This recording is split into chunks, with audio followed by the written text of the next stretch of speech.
والصلاة والسلام على سيد الأنبياء والمرسلين وعلى آله وأصحابه أجمعين.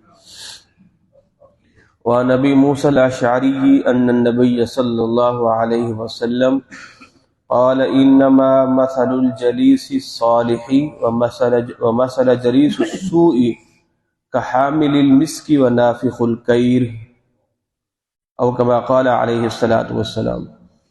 حضرت ابو موسیٰ اشعری رضی اللہ تعالی عنہ سے مروی ہے، آقا کریم صلی اللہ تعالی علیہ وآلہ وسلم نے مثال دے کر سمجھایا کہ اچھے دوست کی صحبت اور برے دوست کی صحبت. فرمایا کہ اچھے دوست کی صحبت جو ہے اس خوشبو کی طرح ہے، اور جس کی دکان خوشبو کی ہو اور جس کے پاس آپ بیٹھیں تو آپ اگر اس سے کچھ نہ بھی خریدیں تو آپ کو پھر بھی اس سے خوشبو میسر ہوتی رہے گی. اور فرمایا کہ برے دوست کی مثال اس لوہار کی طرح ہے کہ جس کے پاس آپ بیٹھیں، آپ اگرچہ کام نہ کریں مگر پھر بھی آپ کو بدبو جو ہے وہ پہنچتی رہے گی. آپ کسی بھٹی کے پاس بیٹھے ہیں، لوہار کے پاس، تو ظاہر ہے وہ نکلنے والی چنگاریاں آپ کے کپڑوں کو جلائیں گی. اگر چنگاریاں نہ بھی نکلیں تو اس کی بدبو آپ کو نقصان دے گی. اور اچھے دوست کی مثال، آپ کسی عطر فروش کے پاس بیٹھے ہوئے ہیں، اگر آپ اسے عطر نہ بھی خریدیں تو پھر بھی آپ کو خوشبو آتی ہی رہے گی. تو فرمایا کہ یہ اچھے دوست کی اور برے دوست کی مثال ہے. تو اس لیے اپنی صحبتوں کو اچھا کیا کریں. اگر ایسی نیک مجلسوں میں آپ کچھ نہ بھی بولیں مگر پھر بھی آپ کو کچھ نہ کچھ سننے کو ملتا رہے گا، یا نہ بھی سنیں پھر بھی آپ کو روحانی طور پر کئی جو ہے وہ برکات ملتی رہیں گی. تو اپنی صحبتوں کا جو ہے، اپنی مجلسوں کا جو ہے وہ اچھا انتخاب کرنا چاہیے. حضرت ابو ہریرہ رضی اللہ تعالی عنہ سے مروی ہے، آپ فرماتے ہیں تنکح المرأة لأربع لمالها ولحسبها ولجمالها ولدینها.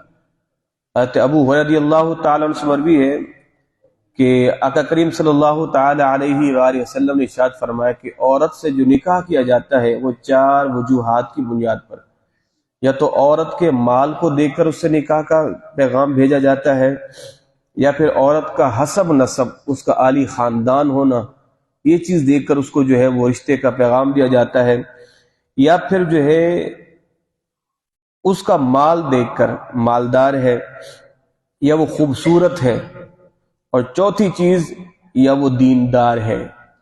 تو ابو ہریرہ رضی اللہ تعالیٰ عنہ ارشاد فرماتے پھر حضور نے آخر میں فرمایا کہ تیرے ہاتھ خاک آلود ہوں، تم نے دیندار عورت کا انتخاب کرنا ہے. یعنی معاشرے کے اندر یہ چار چیزیں دیکھی جاتی ہیں. عورت کا حسن کیسا ہے، مالدار ہے، بڑے خاندان کی ہے، یا پھر دیکھا جاتا ہے دیندار. تو دیندار کم دیکھا جاتا ہے، مالدار زیادہ دیکھا جاتا ہے، خوبصورت زیادہ دیکھا جاتا ہے، اور حسب و نسب عالی خاندان کی بیٹی ہے یہ دیکھا جاتا ہے. تو حضور نے کیا فرمایا کہ تو دیندار عورت کا انتخاب کر. اگر آپ نے کسی کے حسب و نسب کو دیکھ کر شادی کی تو بعد میں پچھتاوا ہوگا. اس لیے کہ عورت کیا کہے گی، میں تو اونچے خاندان کی ہوں، تو کسی کمی خاندان کا ہے، میں تو پھنس ہی گئی تو سے نکاح کر کے، ہو گئی آپ کی مٹی پٹی. اگر آپ نے اس کا مال دیکھ کر شادی کی تو کل کو وہ کہے گی تو منحوس ہے ہی کنگلا، تو میرے ٹکڑوں پہ پل رہا ہے، تو آپ کی عزت نیلام ہو گئی. اور اگر آپ نے اس کا حسن دیکھ کر شادی کی تو حسن تو ظاہر ایک دن کی جو ہے وہ مہمان ہی ہوتا ہے، بڑھاپے کے آثار آگے حسن جاتا رہا تو پھر آپ کو کیا ملا. تو دیندار ہونے کی وجہ سے نکاح کریں.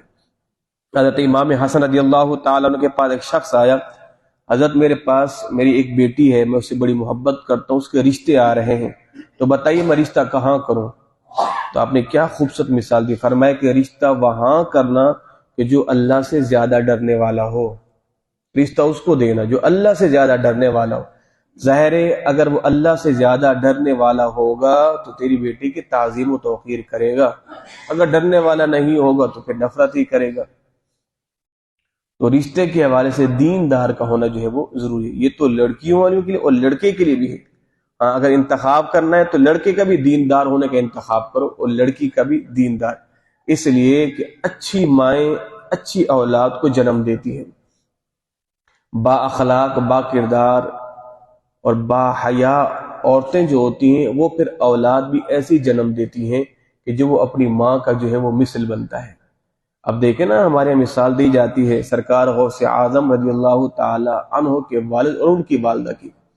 ماں کیسی کہ آپ کے نانا جو ہے وہ جناب غوث اعظم کے والد سے کہتے ہیں کہ جب وہ ان کے ہاں مالی بن کے گئے تو فرمایا کہ میری بیٹی ہے جو اندھی ہے، لنگڑی ہے، لولی ہے، اپاہج ہے، اور آپ نے اس سے نکاح کرنا ہوگا۔ تو سرکار غوث اعظم کے والد جو ہے وہ فرماتے ہیں ٹھیک ہے، میں نکاح کر لوں گا، بس یہ میں نے جو سیب کھایا ہے نا اس نقصان کی تلافی ہو جائے۔ تو جب آئے پہلی رات اپنی بیگم کے پاس تو دیکھا وہ تو صحیح سلامت ہے، تو پھر پلٹ گئے، حضرت وہ تو کوئی اور ہے۔ کہا نہیں وہی ہے۔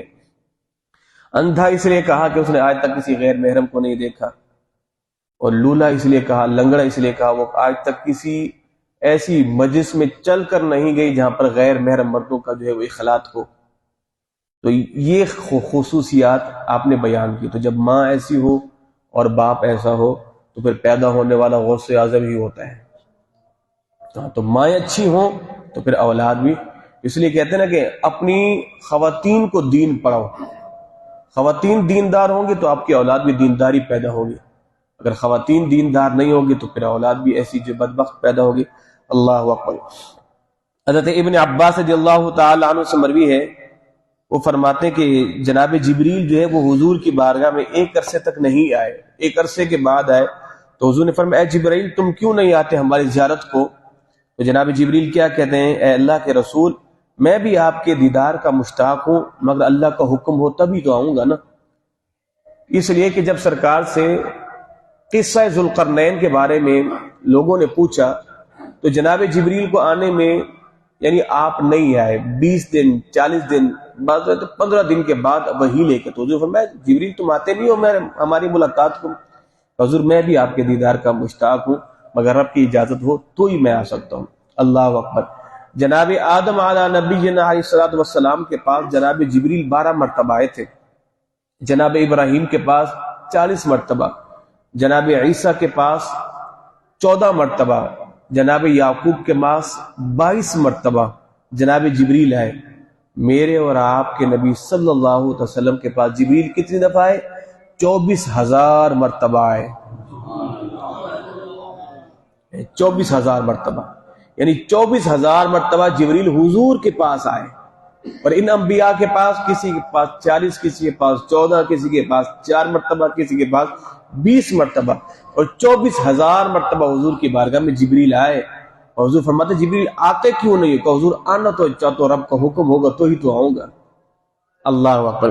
آخری حدیث طیبہ جناب ابو سعید خدری رضی اللہ تعالی عنہ سے مروی ہے، حضور نے فرمایا لا تصاحب الا مؤمنا، تو دوست نہ بنا مگر مومن کو، ولا یاکل طعامک الا تقی، اور تیرا مال نہ کھائے مگر متقی شخص۔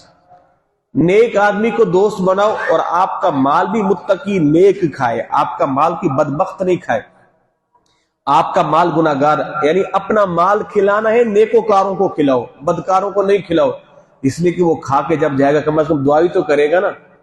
بدکار کو کھلاؤ گے تو وہ تو بوٹیاں بھی نکالتا ہوا دانتوں سے جائے گا، کہے گا بڑا بیکار کھانا بنایا تھا۔